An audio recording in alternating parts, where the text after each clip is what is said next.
pourquoi bonjour? Bah tu peux dire bonsoir, mais bon... Oui, mais je veux dire, on n'a pas dit bonjour sur le début de notre vidéo, alors on s'en... Parce que la vidéo, elle va d'abord commencer par l'équipe et ensuite par le spectacle. Puis de toute façon, on a deux vidéos différentes. Ah, j'avais pas compris, d'accord. Bonjour. Alors maintenant, on va vous parler un peu du spectacle. Donc ce spectacle s'appelle Et tu te demandes encore pourquoi, qui est un spectacle de 45 minutes qui traite du harcèlement scolaire, où sur scène vous pouvez trouver de la danse, du théâtre. Et c'est un spectacle à vocation pour les jeunes, les moins jeunes, les scolaires, les adultes, pour tout le monde. D'où vient ce projet? Eh ben, de toi. D'où vient ce titre? De toi. Pourquoi ce titre? Parce qu'elle aime follement les titres à rallonge. Oui, alors tout ça n'est pas faux. Effectivement, l'idée vient d'un travail qu'on a fait en master ensemble et d'un texte que j'ai pu écrire sur mon propre harcèlement scolaire et l'envie de le mettre sur scène. Et du coup, ce titre, c'est surtout parce que c'est une récurrence qu'il y a dans le spectacle et tu te demandes encore pourquoi. C'est une phrase qui revient souvent. Donc, effectivement, ça a été gardé comme titre. Parce que déjà, on est parti du texte de Claire, qui parlait justement du harcèlement scolaire, et on trouvait ça intéressant de confronter nos 3 vécus par rapport au harcèlement, parce qu'en fait, on a vécu des choses tout à fait différentes.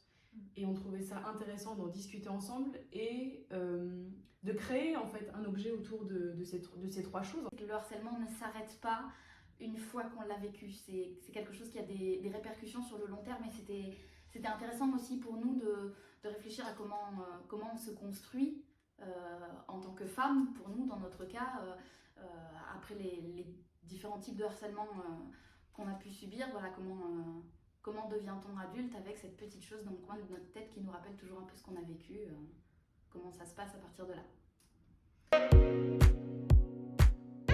En fait, pour moi, il était important en tant que danseuse que ce soit un sujet où on puisse mettre des mots et du corps, parce que comme l'a dit tout à l'heure Clémence, on a toujours cette histoire qui est dans notre tête, mais en fait on la porte aussi dans notre corps d'une façon différente.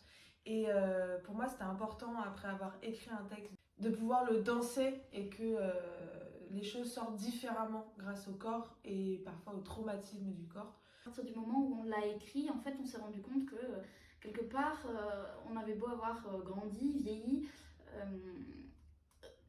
cette chose-là, elle était toujours là, et on n'a pas eu besoin d'artifice pour en parler, ni pour le danser, me semble-t-il.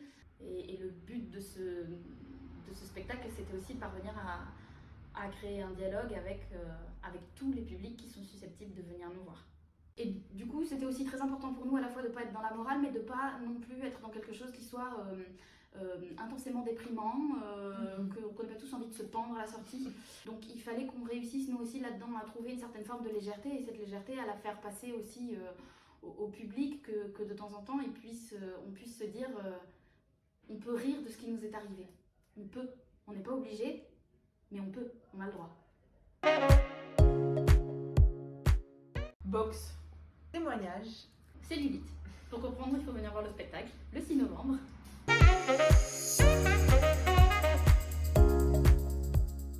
Effectivement, nous jouons le spectacle le samedi 6 novembre 2021 au Théâtre du Cerisier à 19h, donc sur Bordeaux, et on vous y attend nombreux pour découvrir Et tu te demandes encore pourquoi.